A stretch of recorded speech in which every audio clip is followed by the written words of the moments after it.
watched The Martian, loved The Martian. So I'm not going to spoil it.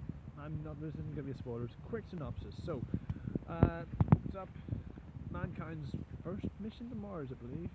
First manned mission to Mars, and as part of it, there's a Martian storm, and things get a little rough. The crew has to evacuate and get onto the ship. Mark Watney, part of the crew, played by Matt Damon, gets lost in the storm. He gets knocked away, and like by a bit of debris, and like they can't find his life signs. They're just like, he's gone. We gotta go. He's announced dead. NASA announces it to the world. Guy's dead. Got back to Mars. Guy wakes up. Is the part of his suit that reads his life signs was damaged in the storm. The guy's awake. He's there, and that's when the movie really begins. In any other film, this would be about, I've got to get back to my wife and family, or you guys abandoned me. Now I'm going to become a supervillain. Looking at you, Fantastic Four. Didn't happen in this. In this, it's just, he has a day, and he's like, I'm not going to die here.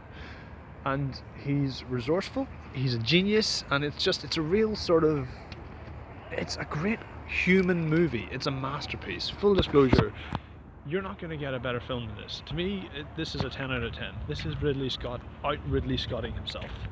I've read the book and I love the book because it really it's number one, it's surprisingly upbeat.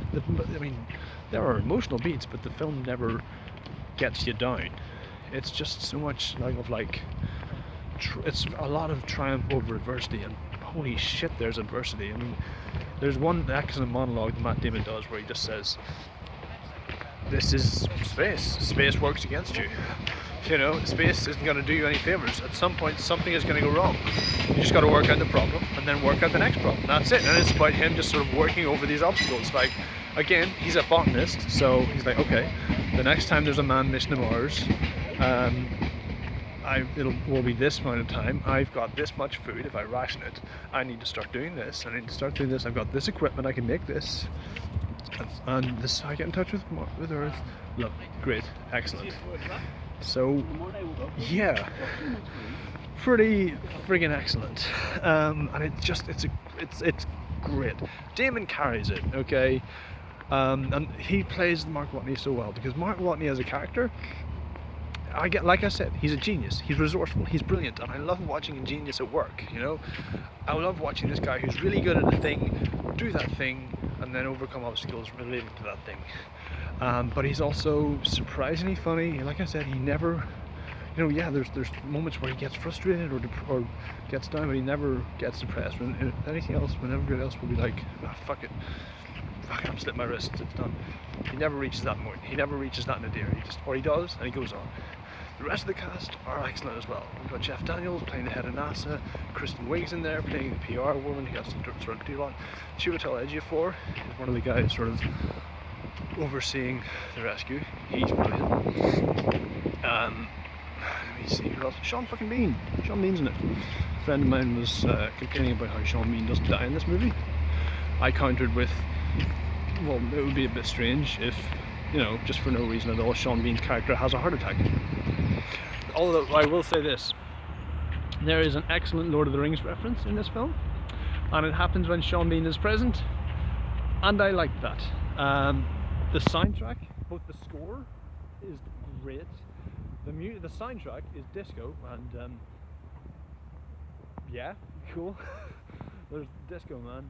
Yeah, so many comedic beats that just really cheer you up, and really, as desperate as this film gets, it's not quite Castaway. It's not, it's never that down. It's a really uplifting. It's not quite, I wouldn't say it's feel good, but it's a really sort of uplifting, great human story about just, okay, these are the obstacles a man has set in front of us. How do we exceed that? How do we go beyond that? And how do we surpass that to get home? It's brilliant. The script is tight. The direction is brilliant. I mean, it cuts from him like sort of talking to his own little recordings like a madman, and just so many. The cinematography is great. I don't know where they filmed it. It looks like it was filmed just down the road from where they filmed Fury Road. Just down the Fury Road. and it was fantastic. The vistas, seeing his tiny little Mars rover just going across Mars, the mountains, the peaks, the deserts, it's beautiful. The way they capture space, it's like wiping the floor with Interstellar, because it's sci-fi, but it's not weird. It's not bizarre. There's no Planet of Bookshelves. So yeah, I loved The Martian. That is something I will be buying on Blu-ray, because it's a great, fun, uplifting human story, you know? I could watch that again for days. Everyone's, like I said, it's a 10 out of 10. Director's on point, writer's on point, the whole cast, from Matt Damon to Donald Glover, they're all excellent. The score's amazing, cinematography's great, music's good. I don't often do this, I don't rate movies by numbers, but this is like as close to a perfect movie as you're going to see this year. If you haven't seen The Martian, I encourage you to do so. These were my rambling thoughts on The Martian, and if you like my thoughts on The Martian and you want to share your own, please do so below, down there in the river. There it is. But yeah, if you like my thoughts and you like this video, please click like, subscribe, view, share, and all the usual jazz, and I'll see you when I see you. Goodbye.